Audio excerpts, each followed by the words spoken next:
If you've done a 3-day water fast, a reset, or tried to undo the overeating you did over the holidays, your last vacation, or even the last weekend with extreme restriction, this is for you. I saw someone post about doing a 3-day water fast and the internet flooded her with praise. Wow, that's so much discipline. What grit. You're so strong. And I had to pause and ask myself, when did starving ourselves become something we celebrate? So let's talk about that. Now listen, I'm all for doing what works for us, and I fully respect fasting in the context of religious and cultural traditions. This is not what we're talking about here. But let's be honest, most women are not using extreme fasts for religious reasons. They're using them for weight loss, but under the guise of health, detox, or reset. And what they're actually doing is following diet culture dressed up in a wellness outfit.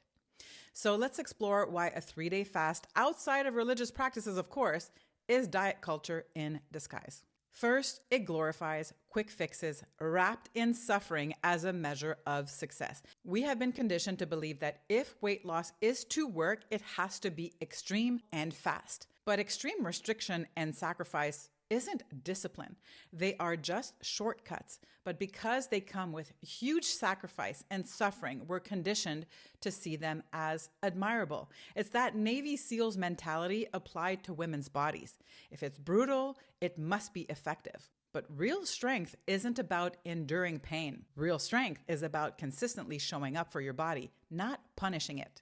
And it's important to say this clearly. Many of the claims around extended fasting, especially in women, are not backed by robust clinical evidence at the moment. Most of the data we do have points to one main problem. It ignores how women's bodies actually work.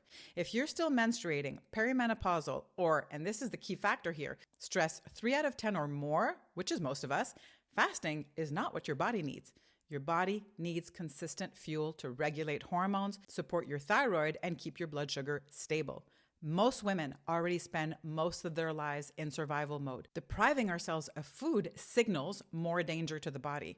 So no food for 3 days, that's cortisol chaos, and it throws hormones even further out of whack.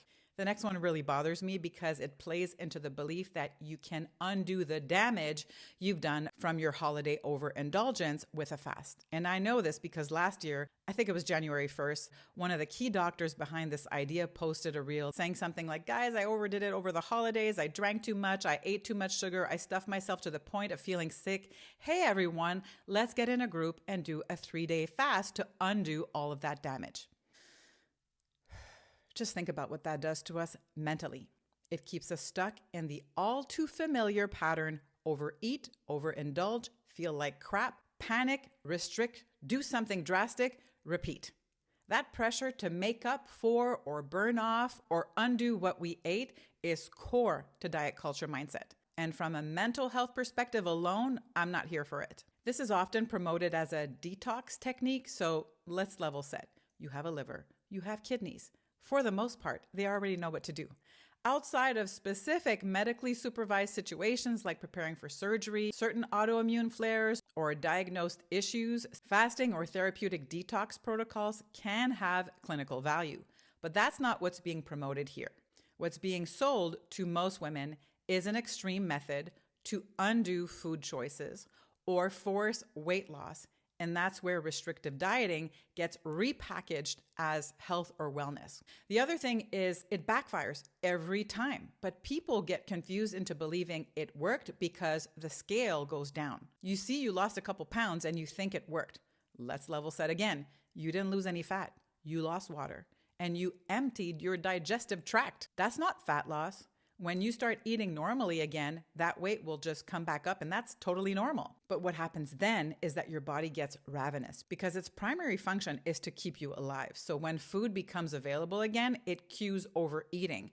Overeating leads to guilt. Guilt leads to shame, and shame leads to self-loathing, and self-loathing leads right back to punishment and restriction. This is not a willpower issue. It's a predictable biological and psychological response that keeps women captive in diet culture.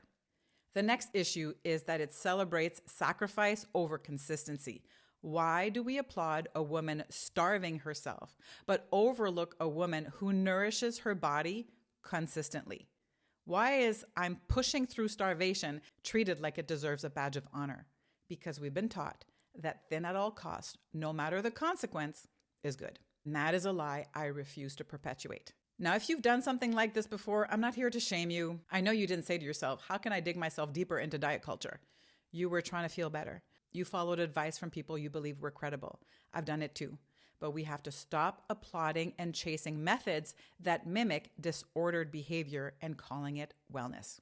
If you're ready to break up with these extremes and build something sustainable, something that not only helps you lose weight, but also supports your hormones, your metabolism, your energy, and your mindset, this is what we do here. Real food, effective strategies, and real support from qualified coaches.